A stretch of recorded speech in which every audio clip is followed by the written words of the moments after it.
So hello student, अभी तक हम लोगों ने मॉडुलस, कंजुगेट, आर्गुमेंट सारे को कंप्लीट किया और कुछ जेई के सवाल भी हम लोग ने देखा। अब हम लोग जो यहां पर जो पढ़ने वाले हैं वो हमारा है रिप्रेजेंटेशन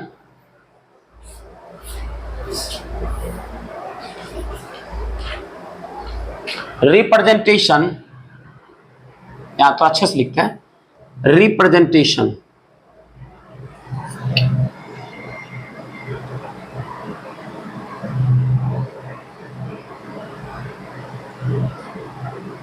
ऑफ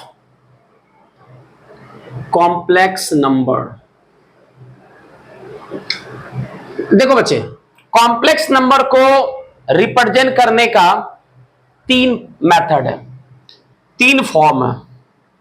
पहला ये हमारा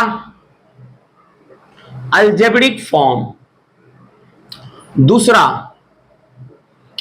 ये हमारा पोलर फॉर्म, इसी का दूसरा नाम होता है ट्रिगोनोमेट्रिक फॉर्म। ट्रिगोनोमेट्रिक फॉर्म, तीसरा यूलर्स फॉर्म या इसी को हम लोग कहते हैं एक्सपोनेंशियल फॉर्म। बहुत मजेदार, बहुत ही मजेदार ये टॉपिक होने वाला है, बहुत आसान। देखिए, अभी तक हम लोग ऑलरेडी अलजेब्रिक फॉर्म को पढ़ करके आए हैं। क्या आए हैं? अलजेब्रिक फॉर्म को पढ़ करके आए हैं। पोलर फॉर्म, एक्सपोनेंशियल फॉर्म को हम लोग यहां पर इस लेक्चर में देखने का काम करेंगे। सबसे पहले देखो, पोलर फॉर्म जो होता है ना, जैसे हम बताए थे कि अगर ये कोई कार्टेशियन प्लेन है, ये कोई कॉम्प्लेक्स नंबर है, कुछ x प्लस आयोटा वाई, और हमें z को इसमें रिप्रेजेंट करना हो तो ऐसे भी कर सकते हैं कि एक्स वाई, मतलब इन दोनों एक्सिस से डिस्टेंस के टर्म में भी रख सकते हैं। तो ये एक, और दूसरा ये हो सकता है कि ये देखो ओजेड जो है ये पॉजिटिव एक्स एक्सिस के साथ ये देखो थीटा एंगल बना रहा है, और ये लेंथ आपका क्या है? मॉड जेड है। तो इसको हम लोग कह सकते हैं ना, इसके कोऑर्डिनेट को ऐसे भी लिख सकते हैं, मॉड जेड और थीटा के भी संबंध में इसको बता सकते हैं, जिसको कि डिटेल में आपको कोऑर्डिनेट ज्योमेट्री में पढ़ना पड़ता है। ये जो कार्टेशियन कोऑर्डिनेट की जो बातें देख रहे हैं ना, आगे जाकर के ये फेल कर जाती है यही। लेकिन ये कार्टेशियन कोऑर्डिनेट को समझना बहुत जरूरी होता है आगे के कोऑर्डिनेट सिस्टम को समझने के लिए। इसलिए हम लोग के करिकुलम में कार्टेशियन कोऑर्डिनेट सिस्टम को दिया गया और हम लोग कार्टेशियन कोऑर्डिनेट सिस्टम को पढ़ते हैं।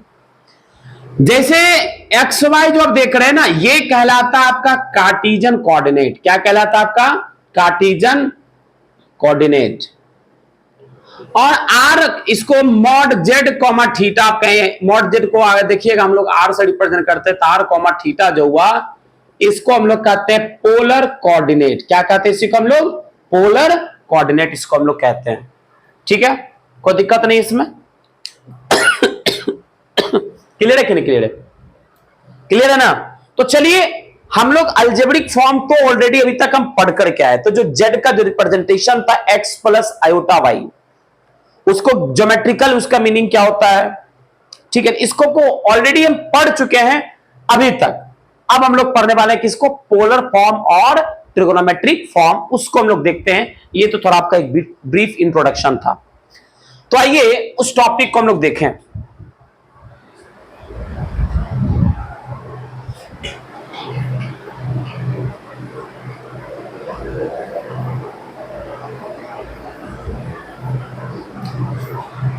क्या था हमारा?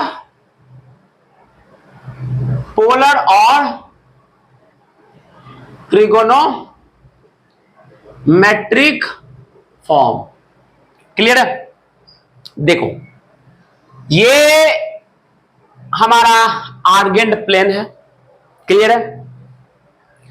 ये हमारा कोई जेड कॉम्प्लेक्स नंबर है, ठीक है, और ये जो हमारा है, ये मॉड जेड को रिप्रेजेंट करता है, और यहां हम मॉड जेड के बदले आर देंगे। मॉड जेड के बदले क्या देंगे? आर। जहां आर देखें, आर का मतलब क्या समझ जाना कि ये मॉड जेड है। और ये ओजेड जो है, ये ओएक्स के साथ ये थीटा एंगल बना रहा है।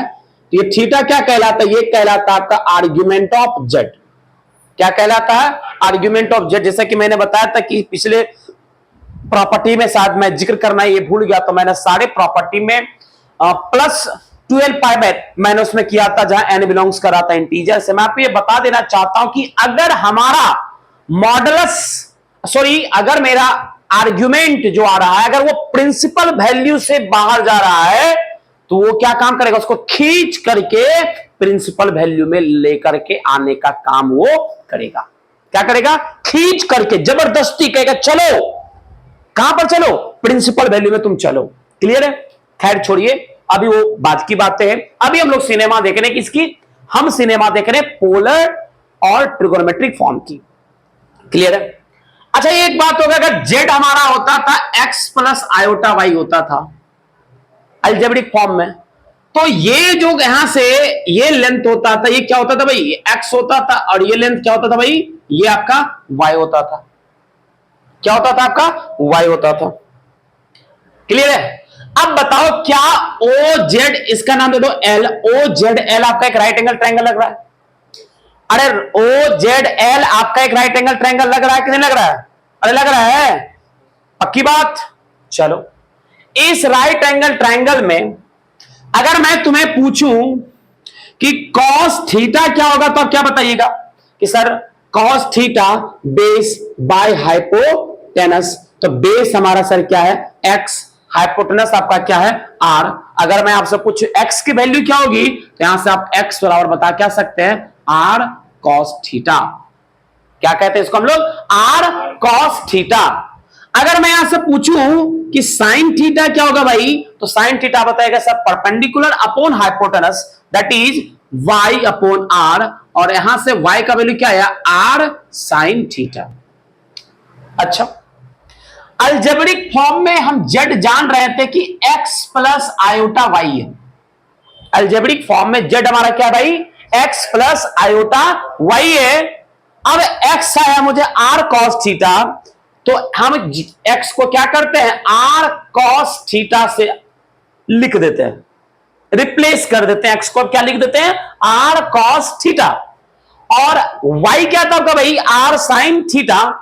तो वाई जगह क्या लिख देंगे? R sine theta. अब इन दोनों जगह से आर कॉमन निकालेंगे, तो हुआ cos theta plus iota sine theta.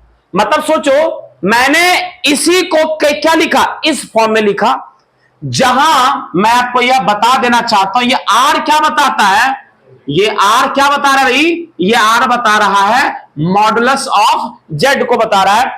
Theta क्या बता रहा है? ये बता रहा है आपका आर्ग्यूमेंट ऑफ जेड को आपका ये रिप्रेजेंट कर रहा है। थीटा क्या बता रहा है आपका? ये आर्ग्यूमेंट ऑफ जेड को बता रहा है। तो मैंने क्या किया? किसी कॉम्प्लेक्स नंबर में, इस कॉम्प्लेक्स नंबर में इसके मॉडुलस और आर्ग्यूमेंट की सहायता से हम क्या कर दिए? इसी कॉम्प्लेक्स नंबर को इस फॉर्म में कन्वर्ट कर दिए, और इसी फॉर्म को हम लोग क्या कहते हैं? Polar form. क्या कहते हैं इसी को हम लोग? Polar form. और चूंकि इसमें ट्रिगोनोमेट्रिक इन्वॉल्व है, इसलिए इसका नाम क्या लिखा जाता है? ट्रिगोनोमेट्रिक फॉर्म भी कहा जाता है। क्या कहा जाता है इसको हम लोग? ट्रिगोनोमेट्रिक फॉर्म भी कहा जाता है। क्या कहा जाता है इसको? ट्रिगोनोमेट्रिक फॉर्म भी इसको कहा जाता है। तो आपको समझ में आया कि ये जो पोलर फॉर्म में अगर कोई कॉम्प्लेक्स नंबर, देखो इसमें क्या देगा? कोई कॉम्प्लेक्स नंबर दे देगा, उसको कहेगा कि convert the given complex number in polar form. Algebraic form में दे दिया तो पोलर फॉर्म में निकालना है। अब आप बताइए, आपको मॉडुलस निकालना आता है? अरे आता है कि नहीं निकालना आता है? बिल्कुल आता है। आपको आर्ग्यूमेंट निकालना आता है? बड़ा डिटेल में पीछे का हम लोग चर्चा की हुई कि आर्ग्यूमेंट हम कैसे इवैल्यूएट करते हैं, आर्ग्यूमेंट निकालना आता है। जब मॉडुलस निकालने आता है, आर्ग्यूमेंट निकालने आता है, तो आपको पोलर फॉर्म में कॉम्प्लेक्स नंबर को लिखना आता है। क्या है पोलर फॉर्म करना? जेड बराबर r cos theta plus iota sine theta, जहां आर बताता आपका मॉडुलस ऑफ जेड, थीटा आपका बताता आर्ग्यूमेंट ऑफ जेड। क्लियर है? अरे यहां तक की बातें क्लियर है कि नहीं क्लियर है? पक्की बात? अरे सीधी बात, नो बकवास। क्लियर है ना? चलो आगे बढ़ते हैं। स्टॉप करना। देखो ये तो गया होगा। अब इसमें मैं बता देना चाहता हूं कि ये तो समझ में आ गया कि पोलर फॉर्म या ट्रिगोनोमेट्रिक फॉर्म की जो तंबू है, ये दो बंबू पे टिकी हुई है, जिसमें एक बंबू जो है वो मॉडुलस है उस कॉम्प्लेक्स नंबर जेड का, और दूसरा जो बंबू है वो क्या है? आर्ग्यूमेंट है। तो मैं देखो छोटा छोटा आसान आसान आर्ग्यूमेंट नहीं लूंगा, जैसे कन्वर्ट, क्वेश्चन देखो कैसा रहेगा, convert z is equal to -1 minus √3 iota in polar form. किसमें कन्वर्ट करना है? पोलर फॉर्म में। क्लियर है? अब आ जा, देखो फिगर से करना इसको। ये देखो ये बनेगा, अरे ये बनेगा कि नहीं बनेगा? अरे ये बनेगा, आर्गेंट प्लेन बना लिए। अच्छा, इसको देखते हुए क्या ख्याल, ध्यान दो यहां पर, सावधानी हटी दुर्घटना घटी। थोड़ा देर के लिए इधर उधर, मतलब यहां से बोर्ड पर से नजर जाएगा कि दुर्घटना हो जाएगा। एकदम एक टक लगा करके तुमको देखना पड़ेगा अगर सीखना चाहते हो तो। लगातार नजरें गड़ा करके देखना पड़ेगा, हमें मत देखना, ठीक है? लेकिन यहां जो लिखा हुआ है उसको जरूर देखना। ये लग रहा होगा कि सर देखो एक्स भी निगेटिव और वाई भी निगेटिव, तो ये कुछ इलाज करेगा सर थर्ड क्वाड्रेंट में। ठीक है, थर्ड क्वाड्रेंट में -1 माइनस √3 आयोटा। अच्छा, मॉड जेड, आप क्या चाहिए पहले? मॉड जेड आर निकालो। तो आर क्या था भाई? आर था हमारा मॉड जेड। अब मॉड जेड कैसे निकालते हैं? रियल पार्ट का स्क्वायर प्लस इमेजिनरी पार्ट का square, that is √1 + 3, that is value क्या निकल गया हमारा? 2। आर क्या निकल गया हमारा? 2। क्या निकल गया? 2। क्लियर? अरे क्लियर है? अरे क्लियर है कि नहीं क्लियर है? √3 का स्क्वायर 3 होगा, 1 का स्क्वायर 1 होगा, 3 1 4 होगा, 4 का स्क्वायर √2 होगा।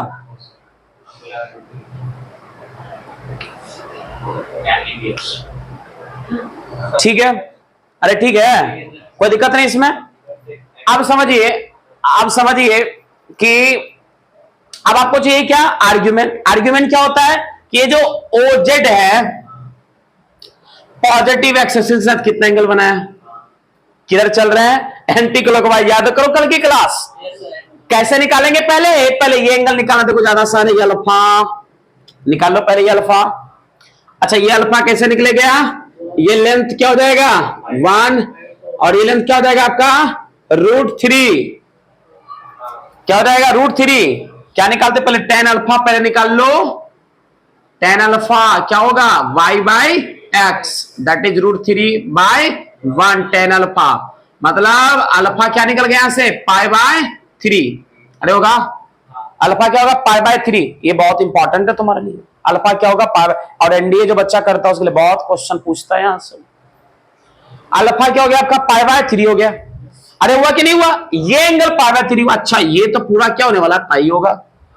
लेकिन चल रहा है किधर? एंटी क्लॉकवाइज में। आपको क्या चाहिए अब? Argument of Z. क्या निकल जाएगा? पहले तो एंटी क्लॉकवाइज चले तो माइनस डाल दिए।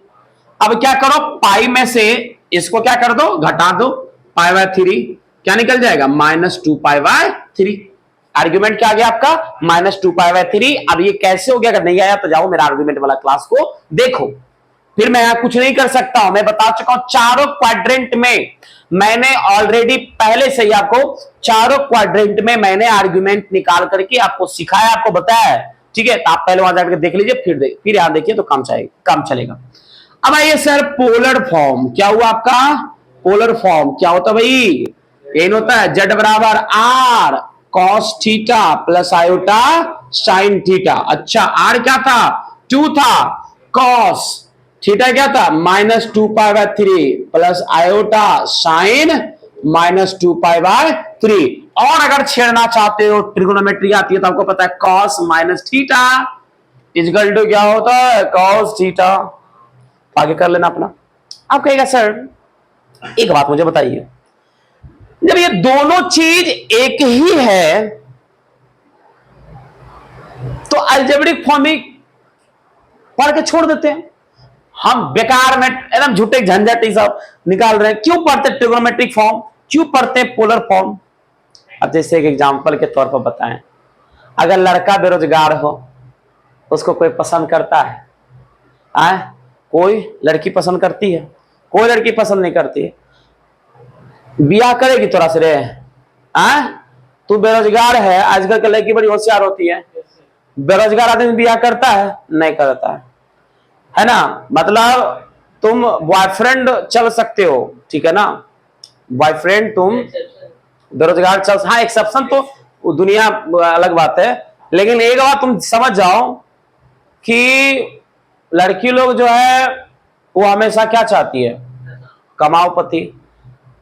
समझ रहे हो? समझ रहे हो आप? जो जिस कैटेगरी का आदमी होता है उसके उस कैटेगरी में उसको लोग मिलता है, लोग उसको पसंद करता है। अब जैसे कोई अफसर है, अफसर वाला को भी पसंद करेगा। कोई चपरासी है, उसको भी कोई पसंद करेगा। कोई हमारा नियर प्राइवेट नौकरी कर रहा है तो उसको भी कोई पसंद करेगा, करेगा ही। बेरोजगार हम लोग नहीं है, हम लोग रोजगारी आदमी रोजगार करते हैं, ठीक है। तो वही मतलब हमारे पास में डिफरेंट फॉर्म हैं, हमारे पास में डिफरेंट फॉर्म्स कॉम्प्लेक्स नंबर के हैं। जिस क्वेश्चन में जिस फॉर्म की आवश्यकता पड़ेगी हम उसका इस्तेमाल कर लेंगे। लेकिन इस्तेमाल कब करेंगे? जब हमें सब फॉर्म पता होगा तभी ना करेंगे इस्तेमाल। इसीलिए हम पहले तीनों फॉर्म बताएंगे। जब जिस देवता की बारी आएगी उस देवता का पूजा कर लिया जाएगा। जैसा अभी गणेश पूजा हुआ है, अभी माँ क्या होगा, नवरात्रि अब आ रहा है ना, माँ दुर्गे का पूजा होगा, भगवान सूर्य का पूजा होगा। इस तरीके से जब जैसा समय आया उस समय उसको ले लिया जाएगा। समझ रहे? समझ रहे हो? अरे समझ रहे हो ना, कोई दिक्कत नहीं। चलो ठीक।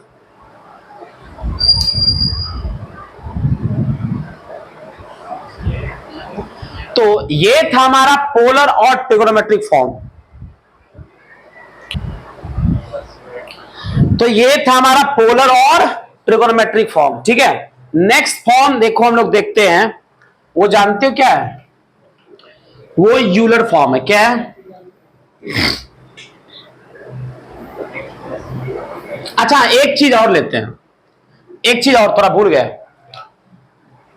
देखो हमारे पास में क्या था, z is equal to x plus iota y था। इसी को हमने लिखा r cos theta plus iota sine theta.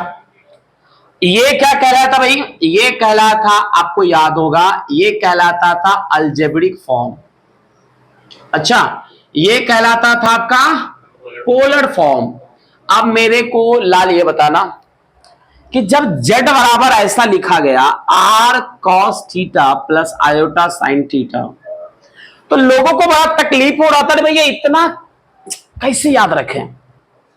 तो उन्होंने क्या किया, r को तो रहने दिया, cos थीटा को उठाया c, आयोटा का बदल लिखा i, साइन का बदल लिखा s, अब बाद में लगा दिया थीटा। मतलब z बराबर r सिस थीटा दे दिए। z बराबर अगर r सिस थीटा दे दिए तो आप समझिएगा r cos theta plus iota sine theta है। और सिस थीटा किसको रिप्रेजेंट कर रहा है? सिस थीटा रिप्रेजेंट कर रहा है आपका पोलर कोऑर्डिनेट। कोई छोटी छोटी बातें तो इसको ध्यान रखना है, ठीक है।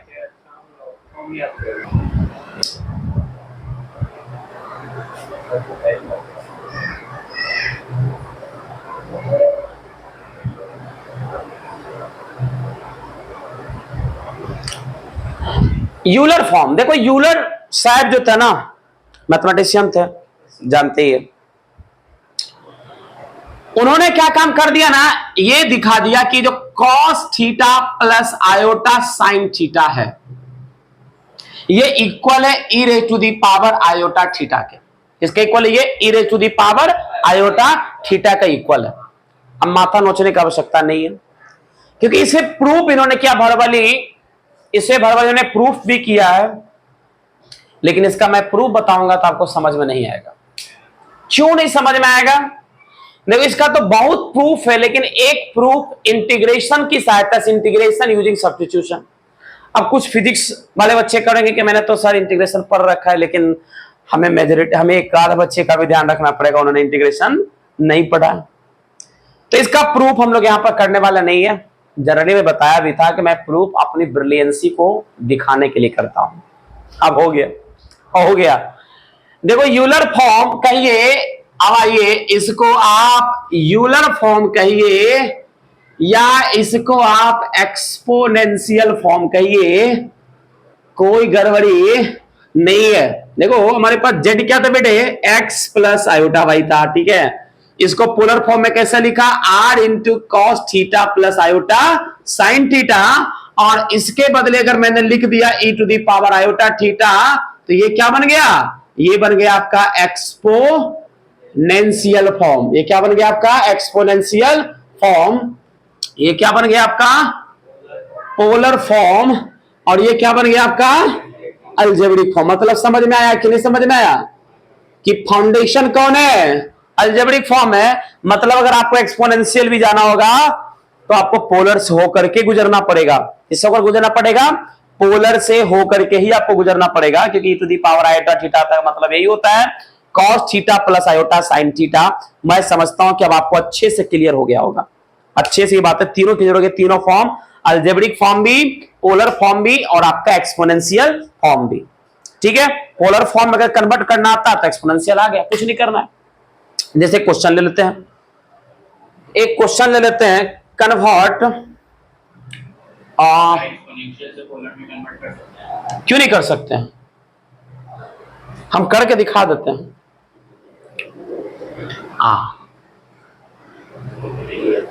कोई बात नहीं, कोई बात नहीं है, थोड़ा सा कट गया, कोई बात नहीं है।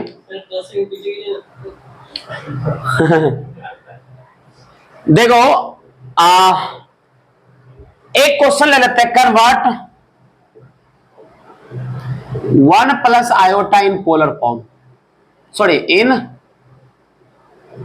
Euler form. यूलर फॉर्म लिखो, यूलर मैथमेटिशियन थे, पता है ना आपको। अच्छा पहले देखो ये बना दो कार्टेशियन कोऑर्डिनेट वगैरह वगैरह। ये देखो आपका जेड रहने वाला है क्या, 1 प्लस आयोटा, यही ना है ना, 1 प्लस आयोटा। क्लियर है, अरे क्लियर है कि नहीं क्लियर। अच्छा मॉड जेड क्या निकल जाएगा भैया, तो अंडर रूट 1 का स्क्वायर प्लस, बड़ा आसान क्वेश्चन हो गया ना भैया। ये हो गया √2, यही क्या था आपका आर, तो ये क्या निकल गया आपका आर बराबर तो आ गया आपका √2। अब क्या चाहिए, आर्ग्यूमेंट ऑफ जेड, तो क्या निकल जाएगा भाई, आर्ग्यूमेंट ऑफ जेड मतलब tan, ये तो डायरेक्ट थीटा हो जाएगा ना, इसको कैलकुलेट किया जा सकता है। तो tan थीटा समीर कुमार क्या हो जाएगा, y1 y x, तो tan थीटा आपका दे रखा है 1, तो थीटा क्या निकल गया आपका π/4, थीटा क्या निकल गया आपका π/4। अरे क्लियर है, क्लियर है कि नहीं क्लियर है। अच्छा थीटा आ गया, आर आ गया, तो पोलर कोऑर्डिनेट क्या हो जाएगा, तो जेड बराबर लिखे देंगे क्या, r cos theta plus iota sine theta होता है पोलर फॉर्म में। तो आर क्या है √2 कॉस थीटा, तो कॉस π/4 प्लस आयोटा साइन π/4, ठीक है।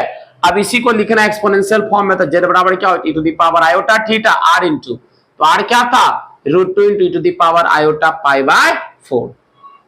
क्लियर है।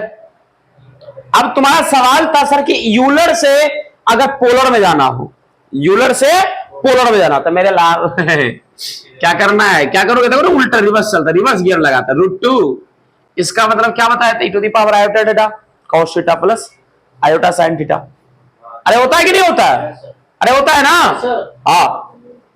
तो क्या निकल गया, cos π/4 plus iota sine π/4। Hyperbolic function ही से गया है, आगे जाओ जो डिटेल में तुमको पढ़ाएंगे डी मोइबर्स थ्योरम, तो तुमको दिखा देंगे, ग्रेजुएशन तुम जाकर के पढ़ोगे ट्रिगोनोमेट्री में, हाइपरबोलिक फंक्शन यहीं से निकलता है, ठीक है।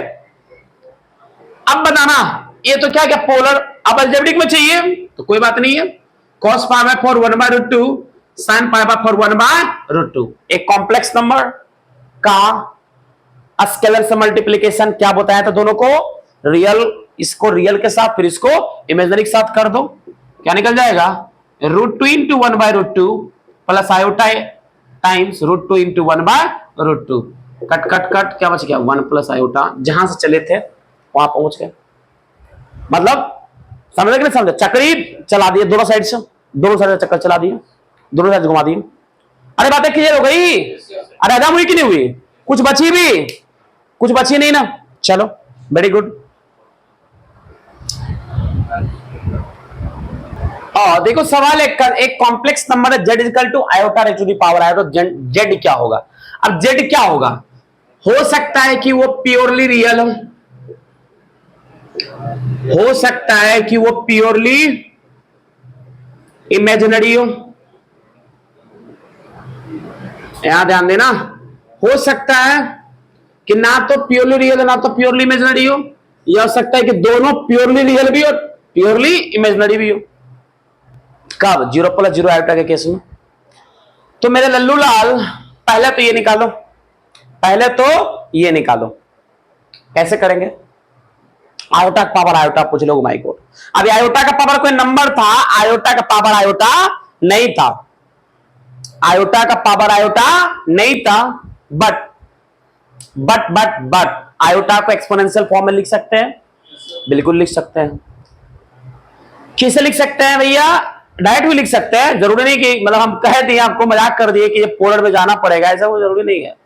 आपको आर और थीटा की आवश्यकता पोलर में भी, सॉरी एक्सपोनेंशियल में भी लिखने की। आर और थीटा, घबराइएगा नहीं, कभी कभी मजाक में करता हूं। तो आयोटा है भाई, आयोटा कहां ले करेगा? समवेयर हियर, ठीक है। तो आयोटा है तो कितना हो गया? मॉड जेड, तो क्या निकल जाएगा 1 यूनिट। अरे आर क्या रह गया? 1 ही रहेगा ना भाई। यहां ध्यान दो, नजरें हटी दुर्घटना घटी। एंगल कितना बनेगा? ये π/2। थीटा क्या बन जाएगा आपका? π/2। मतलब क्या पता चला? मतलब ये पता चल, सॉरी इसको थोड़ा लिख देता हूं बढ़िया शॉर्टकट में, बढ़िया से। ये आयोटा था, ये π/2 था, तो मॉड जेड क्या निकल गया आपका? 1, और थीटा क्या निकल गया आपका? π/2। तो now iota can be written as cos, sorry ये 1 था, तो हाँ ठीक है, cos π/2 प्लस आयोटा साइन π/2 लिख सकते हैं। पोलर में एक्सपोनेंशियल में करत क्यों देगा? e to the power iota π/2। Clear? अच्छा जेड हमारा क्या था? Iota raise to the power iota. Iota लिख सकते हैं e to the power iota π/2 raise to the power iota. Power का मल्टीप्लीकेशन हो जाएगा भाई, पावर का अगर पावर हो तो e to the power iota square π/2। Iota square का वैल्यू क्या होता है? माइनस e के पावर माइनस π/2। अच्छा e का वैल्यू क्या होता है आपका? 2 पॉइंट समथिंग, और उसका π/2 90 जो है, ये तो क्या होगा? कोई रियल नंबर ही होगा ना। मतलब z को हम ऐसे लिख सकते हैं e to the power minus π/2 plus 0 times of iota. मतलब आयोटा 0 गया तो क्या हो गया? Purely real. That is option number 1 is true. Option number क्या आपका? 1 ट्रू है। तो कुछ और सवाल को हम लोग पिछले क्लास में देखेंगे, ठीक है? ठीक है, तब तक के लिए बहुत बहुत धन्यवाद आपका।